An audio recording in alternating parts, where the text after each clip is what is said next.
And in third place, 9 days ago, was in the gravel nursing a collarbone injury. Then he was on the operating table a day later.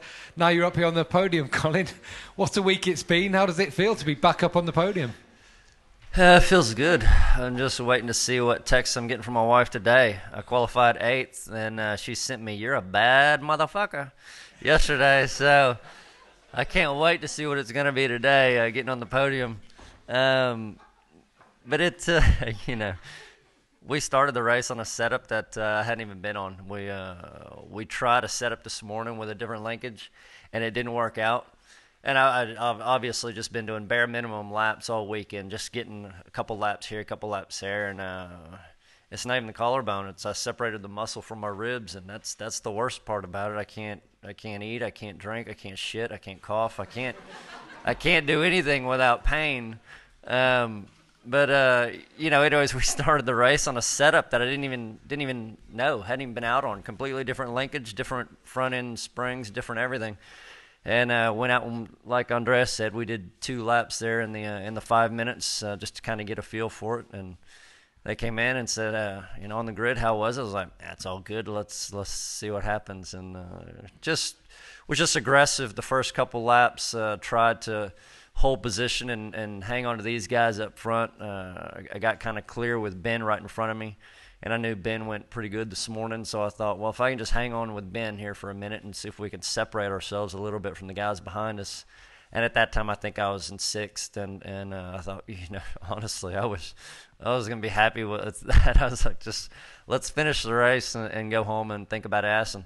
And then everybody started, going down like dominoes, and I come around and it said P3, and I was like, you got to be shitting me. How are we going to finish on the podium? At that time, we still had 9 or 8 or 9 laps to go, and I was just like, I couldn't feel my hands, couldn't feel my feet. It was difficult, very difficult conditions. Did you have any painkillers? How much pain were you in during the race?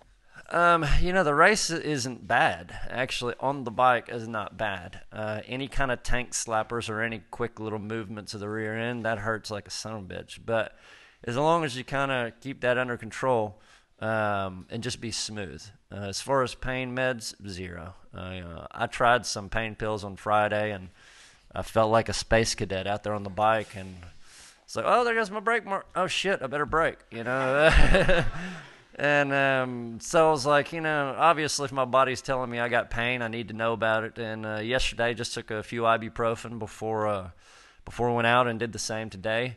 It's not the best painkillers, but at least I can function. My motor skills work a little bit better, so I'm happier with feeling a little bit of pain. I don't know if you spoke to Hervé. How important is this for the team after what happened to Cal yesterday? Yeah, it's a bummer, and I think it's a shame. Cal was looking good, had a good weekend going. He was up there in the sessions, and anytime you come to your home Grand Prix and break anything, I don't care if it's a toe, it's just a bummer. And for me to already break a collarbone, get put back together last week, and for him to do the same, it was just I don't like a virus or something around our team, and I feel sorry for him. But hopefully we'll get back on in no time.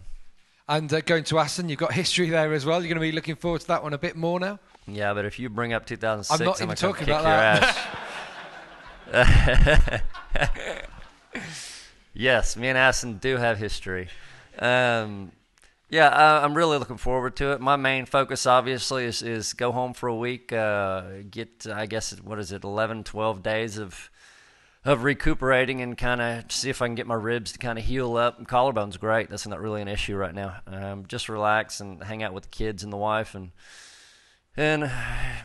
show up to Assen, ready to go. Yeah, I love the track. It's one of my favorite tracks. They tried like hell to screw it up for the last 10 years. But at the end of the day, we all have to race in the same thing. Thanks very much, Colin. Congratulations. A brave ride today into 3rd. Right, do we have some questions for the riders at all? Anywhere? No, there must be here. There's one here. Casey, can you tell us where the aquaplaning was worst, please? And tell us how you control the front when it's aquaplaning.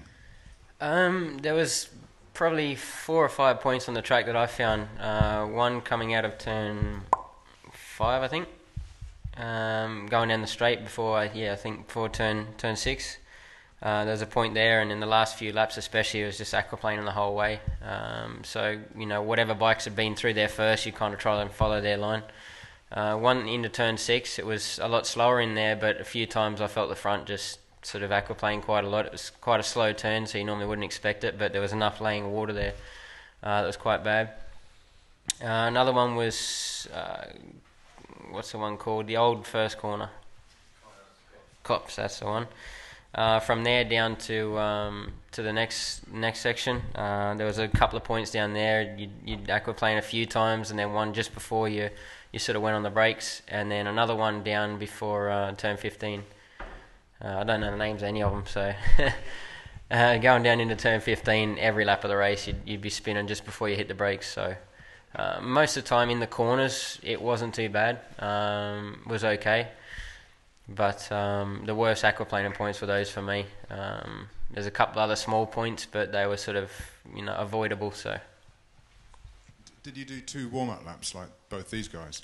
No, I was thinking about it, and we considered it, and then thought, no, we'll stay with our usual routine, and probably would have been a better idea because we didn't get away at the start the same as everyone. We definitely didn't have the tyre temperature up, so that was, I think, the hardest thing today was getting tyre temperature. And if you weren't pushing hard enough, you weren't getting the tyre temperature, so it's sort of like a vicious cycle that you just slowly get slower and slower and more nervous, and the bike gets worse and worse. So the most important thing for me today was just trying to stay constant at a pace that I knew the tyres would stay working. Any more questions this side? Anyone over there? You right, Colin? Yeah. Okay. Right. Okay. We'll let you speak. We've got one here. Okay. I'm worse than Nick. Well, it's for you, Colin. What were you thinking? Because at some point it looked like Nicky was coming to get you. What were you thinking? Were you just thinking, I want to get home, or I want this podium? I was thinking I didn't want to hit those aquaplane things that Casey was talking about and end up on my head.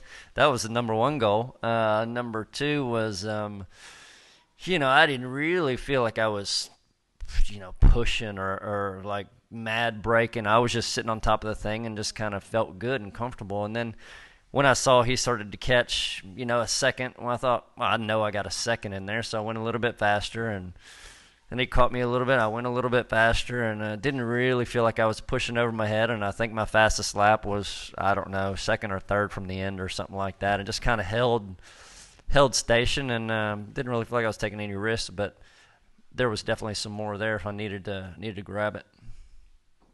We've got another one down here. Yeah, Colin, when you were chasing Ben, there was a point there where he was making gestures and shaking his head, and what was all that about? Oh, he was inviting me to a party back at the... Honestly, I don't know. I was kind of going to go ask him about that. I was a little bit confused. And, the thing had spun up a couple times.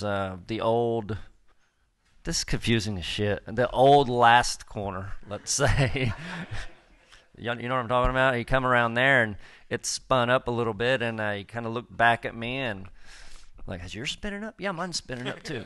Really? So I don't know. It was like I didn't know what was happening, and then he ran wide into the new third to last corner, and I just snuck under him, and I thought, well, I don't know if there's a problem or not, but I'm not going to hang around and visit about it.